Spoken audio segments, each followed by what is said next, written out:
सभी भक्तों को श्री शिवाय नमस्तुभ्यम हर हर महादेव ओम नमः शिवाय। तो आज मैं आपको बताने वाला हूँ भगवान शंकर के प्रिय महीने सावन के महीने में आप कौन-कौन से नियम और उपाय धारण कर सकते हो। और ये नियम और उपाय आपको वो सब कुछ प्राप्त करवाने वाले हैं जिनको आपको प्राप्त करने की इच्छा है, या जिस कामना से आप ये उपाय करने वाले हैं आपकी वह कामना शीघ्र अतिशीघ्र पूर्ण भी होगी। कैसे करना है आपको ये उपाय, और कौन-कौन से नियम हैं जो सावन में गुरुजी ने कभी न कभी बताए हैं आपको करने चाहिए। सावन के महीने में 22 जुलाई से प्रारंभ हो रहे सावन में किए जाने वाले नियम और उपाय, यदि आप चाहते हैं चारों नियम करना तो आप चारों नियम कर सकते हैं, ये आपके ऊपर है। यदि चार में से कोई एक नियम धारण करना चाहते हैं तो एक नियम धारण कर सकते हैं, ये आपके ऊपर है। या फिर आप चार में से कोई दो नियम धारण करना चाहते हैं तो आप दो नियम भी धारण कर सकते हैं, ये आपके ऊपर है कि आप कितने नियम धारण करना चाहते हैं, वो आपके ऊपर है। जितना समय है आपके पास में, जितना समय आप शिव को दे सकते हैं वो आपके ऊपर है। वीडियो को लाइक करके चैनल को सब्सक्राइब कर दीजिए और वीडियो को अधिक से अधिक लोगों के पास में शेयर कर दीजिए, ताकि आने वाले समय में ऐसी और वीडियो आपको देखने को मिलती रहे। तो सबसे पहला नियम है 108 वस्तु समर्पित करने का नियम। 108 वस्तु समर्पित आपको सावन के महीने में प्रतिदिन करनी है। और करनी कब है? या तो आप सुबह कर सकते हो या फिर शाम के समय प्रदोष काल में कर सकते हो। यदि पहले दिन आप सुबह करोगे तो प्रतिदिन आपको सुबह करनी है, और यदि प्रदोष काल में करोगे तो आपको प्रतिदिन फिर प्रदोष काल में ही करनी है, सावन के आखिरी दिन यानी कि सोमवार वाले दिन। तो 108 वस्तुएं लेनी है आपको और प्रतिदिन समर्पित करनी है। अब 108 वस्तुओं में कौन कौन सी वस्तुएं हो सकती है? पहले नंबर पर है 108 बेलपत्र। 108 बेलपत्र आप ले सकते हैं, प्रतिदिन आपको 108 बेलपत्र समर्पित करने होंगे। दूसरे नंबर पर है 108 अक्षत, जिसको हम चावल कहते हैं, वो खंडित ना हो, इस बात का विशेष ध्यान रखना। तीसरे नंबर पर है 108 पुष्प, 108 पुष्प ले सकते हो आप। चौथे नंबर पर है 108 चने की दाल, आप कोई दाल ले सकते हो। पाँचवें नंबर पर है मूंग। छठवें नंबर पर है 108 पुष्पों की पंखुड़ियाँ।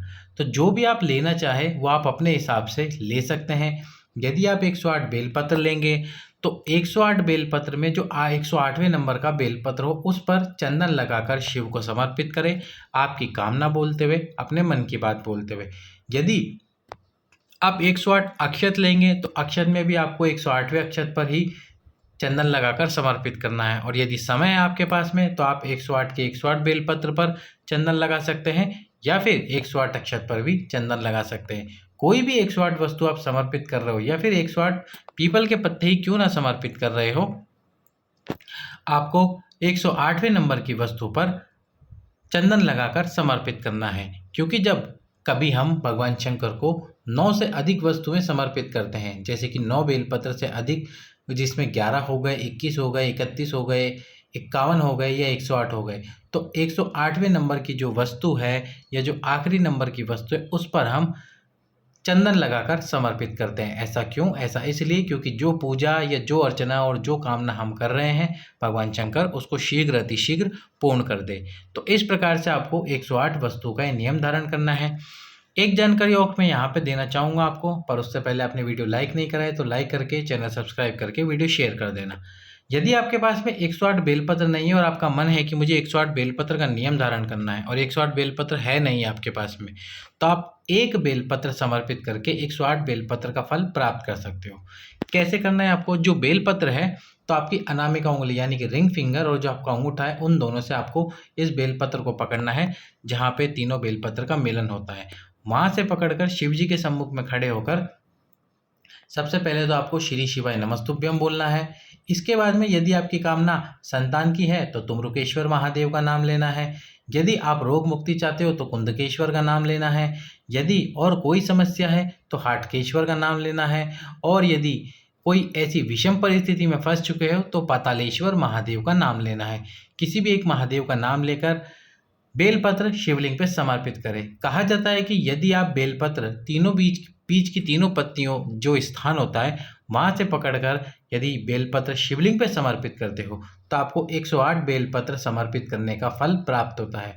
तो यदि आपके पास में 108 बेलपत्र ना हो तो आप इस प्रकार से यदि प्रतिदिन समर्पित करेंगे तो आपको 108 बेलपत्र समर्पित करने का फल प्राप्त होगा। तो ऐसे आपको 108 वाला नियम धारण करना है।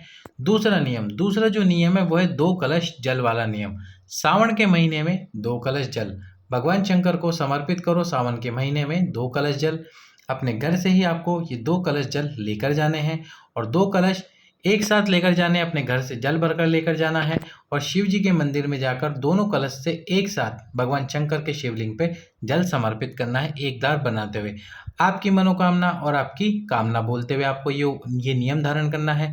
प्रतिदिन आपको जल समर्पित करना है। इसमें भी यदि आप सुबह जाते हो तो सुबह, या फिर प्रदोष काल में जा रहे हो सावन में तो प्रदोष काल में प्रतिदिन जाना है आपको जल समर्पित करने के लिए। इस प्रकार से आपको ये नियम धारण करना है। यदि आपके पास में 2 कलश नहीं है तो आप 1 कलश के साथ में कटोरी ले सकते हैं। और यदि आप चाहते हैं कि सावन में ये मनोकामना पूर्ण हो तो इन दोनों कलश में आप एक एक बूंद गंगा जल की डाल देना। गंगा जल की एक एक बूंद आप डाल दोगे तो ये पूरा जल गंगा जल हो जाएगा और भगवान शंकर गंगा जल समर्पित करने पर बहुत प्रसन्न होते हैं। तो आपकी मनोकामना शीघ्र अतिशीघ्र और पूर्ण कर ही देंगे इस सावन के महीने में। अब इस नियम को समाप्त कैसे करना है वो भी जान लीजिए। यदि आप इस नियम को समाप्त करना चाहते हैं तो या तो सावन के आखिरी दिन या फिर सावन के आखिरी सोमवार को। इस बार संयोग अच्छा है कि जो सावन का आखिरी दिन है वो सोमवार का ही दिन है, तो बहुत अच्छा समय है। इसमें आपको क्या करना है, जब आखिरी दिन आप जाओगे कलश से जल समर्पित करने के लिए तो उस कलश के जल में आपको या तो गुलाब जल या फिर गुलाब का एक पुष्प या उसकी पंखुड़ियाँ या कोई इत्र, ये 3 में से कोई एक वस्तु उस कलश में डालनी है, कलश के जल में डालनी है और फिर भगवान शंकर को इस जल को समर्पित करना है। इस प्रकार से यदि आप समर्पित करोगे तो आपका ये नियम पूर्ण हो जाएगा और भगवान शंकर आपकी मनोकामना पूर्ण करेंगे। जिस दिन आप आखिरी दिन या सोमवार वाले दिन, सावन का आखिरी सोमवार या सावन का आखिरी दिन जब 2 कलश में इत्र डालकर या गुलाब जल डालकर लेकर जाओगे तो एक सफ़ेद पुष्प अपने साथ जरूर लेकर जाएं। शिव जी को वो सफ़ेद पुष्प समर्पित करें आपकी कामना बोलते हुए। भगवान शंकर आपकी उस कामना को पूर्ण अवश्य ही करेंगे। अभी हाल ही में गुरुजी ने 2 कलश जल वाला नया उपाय बताया है। इसमें आपको ये उपाय बताया गुरुजी ने पुत्र प्राप्ति और संतान की प्राप्ति के लिए। जब आप 2 कलश लेकर जाओगे और जल समर्पित करोगे तो आपको 2 महादेव का नाम लेना है और ये 2 महादेव कौन कौन से हैं? तुमरुकेश्वर महादेव और एक है गृष्णेश्वर महादेव। गृष्णेश्वर महादेव भगवान शंकर के ज्योतिर्लिंगों में से एक है। जो भगवान शंकर के 12 ज्योतिर्लिंग है, सोमनाथ, मल्लिकार्जुन, महाकाल, ओमकारेश्वर, केदारेश्वर, भीमाशंकर, काशी विश्वनाथ, त्र्यंबकेश्वर, वैद्यनाथ, रामेश्वर, नागेश्वर और गृष्णेश्वर। तो ये 12 ज्योतिर्लिंगों में जो महादेव के एक ज्योतिर्लिंग का नाम है गृष्णेश्वर। तो आपको जल समर्पित करते हुए दोनों कलश से जल समर्पित करते समय तुमरुकेश्वर और गृष्णेश्वर महादेव का नाम लेना है। गृष्णेश्वर और तुमरुकेश्वर महादेव के नाम से जल समर्पित करने के बाद में उस जल को अपने हाथ में ले लेना है और उससे आचमन कर लेना है। आचमन करने के बाद में 2 बेलपत्र भगवान शंकर के शिवलिंग पे यही 2 महादेव का नाम लेते हुए, तुमरुकेश्वर महादेव और गृष्णेश्वर महादेव का नाम लेते हुए आपको समर्पित कर देने हैं। समर्पित कीजिए तुमरुकेश्वर और गृष्णेश्वर महादेव के नाम से और एक एक बेलपत्र पति और पत्नी दोनों चबा चबा कर खा लीजिए। यदि मंदिर में खा सकते हैं तो मंदिर के अंदर बैठकर खा लीजिए, मंदिर की चौखट पर बैठकर खा लीजिए। और यदि ऐसा पॉसिबल नहीं है तो फिर आप अपने घर पर दोनों बेलपत्र को खा सकते हैं प्रतिदिन। यदि आपका व्रत हो सावन के महीने में, सावन सोमवार का, या अगर सोमवार का व्रत है तो उस दिन बेलपत्र ना खाएं और यदि पूरे सावन का व्रत है तो बेलपत्र ना खाएं। केवल और केवल जल का आचमन आप कर सकते हैं क्योंकि जल पीने से व्रत पर असर नहीं होता। तो तुमरुकेश्वर महादेव और गृष्णेश्वर महादेव के नाम से नया उपाय और नया नियम कीजिए सावन के महीने में। बाबा आपकी मनोकामना जो पुत्र प्राप्ति और संतान प्राप्ति की है सावन समाप्ति से पहले ही पूर्ण कर देंगे। अब आखिरी नियम और आखिरी उपाय जो कि सावन में आप कर सकते हैं, और वो नियम और उपाय क्या है जो कि पिछली कथाओं में गुरुजी ने बताया था, और वो है अपने घर पर सावन के पूरे महीने एक पार्थिव शिवलिंग या फिर मिट्टी का शिवलिंग बनाने वाला उपाय। इसमें आपको क्या करना है, बेलपत्री के वृक्ष के नीचे की मिट्टी को उठाकर शिवलिंग का निर्माण करना है। जैसा कि आप स्क्रीन पर देख रहे हो इस प्रकार का शिवलिंग बनाना है। यदि आपके घर में बेलपत्र का वृक्ष ना हो तो किसी दूसरे वृक्ष या अन्य वृक्ष पर आप ये उपाय कर सकते हैं। यदि कोई वृक्ष है ही नहीं, तो घर में जो भी मिट्टी का पॉट है या गमला है, उस पॉट के अंदर आपने कोई पेड़ या वृक्ष लगा रखा होगा, तो उसी के अंदर की मिट्टी को उठाकर आप उस गमले के अंदर भी इस उपाय को कर सकते हैं। करना कब है आपको ये उपाय? सावन के प्रत्येक दिन करना है, प्रदोष काल में करना है। जिस कामना से करोगे आपकी वे कामना पूर्ण होगी, ऐसा मुझे लगता है और मेरा विश्वास भी है। बस आपका भी विश्वास होना चाहिए, प्रदोष काल में आपकी कामना पूर्ण जरूर होगी। शिवलिंग बनाकर उसका जल अभिषेक करें। जल अभिषेक करने के बाद में दुग्ध अभिषेक करें। फिर आपको क्या करना है?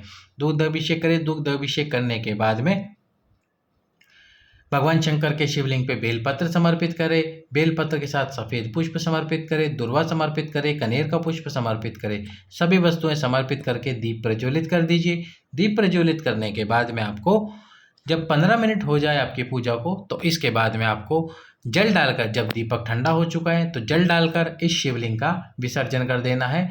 और इस शिवलिंग का विसर्जन कर दीजिए जल डालकर। प्रतिदिन यदि आप इस किसी भी कामना से या फिर जिस कामना से उपाय करोगे, ये पार्थिव शिवलिंग का, मिट्टी को उठाकर शिवलिंग बनाने वाले का, मिट्टी को उठाकर शिवलिंग बनाने का उपाय करोगे, बाबा आपकी कामना सावन समाप्ति से पहले पूर्ण कर देंगे। तो ये थे सावन में किए जाने वाले और भगवान शंकर के प्रिय महीने सावन में किए जाने वाले नियम, उपाय। कोई भी एक नियम या चारों उपाय या कोई 3 या कोई 2 आप अपना सकते हैं। अपनी श्रद्धा अनुसार जैसे करना चाहें वैसे कर सकते हैं। सभी भक्तों को हर हर महादेव, श्री शिवाय नमस्तुभ्यम, बम बम बोले, ओम नमः शिवाय।